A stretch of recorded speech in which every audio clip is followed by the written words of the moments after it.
Mana dangasalar uchun 5 minutda tayyor bo'ladigan shifobaxsh, 100% tabiiy, ko'ngil aynishi va ishtaha ochuvchi kompotimiz tayyor.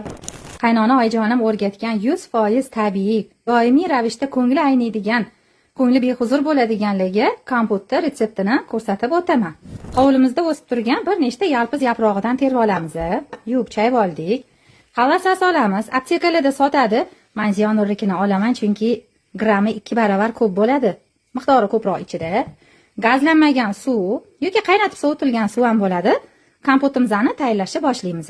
Yalpiz yaproqlarini solib, ustidan xalasasimizni quyib olamiz. 200 ml xalasa solamiz. Aptekalardan oson topasizlar buni.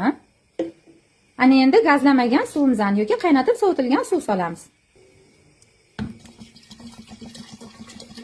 Postoyanno ko'ngli behuzur bo'ladigan, qorni dam bo'ladigan bemorlarimizga, gripp, shamollash boshdan kechirayotgan patsientlarga, ovqat yemaydigan, injuli qiladigan, ishtahasi yo'q bolajonlar uchun ham juda ham mazali, totli kompot bo'ladi. Hozir banka to'lgunga qadar suv solamiz. 40 minutga qo'yib qo'yamiz. Har 10 daqiqada aralashtirib turamiz. Kompotimiz tayyor. Bir piyoladan 3 mahal ichib turamiz.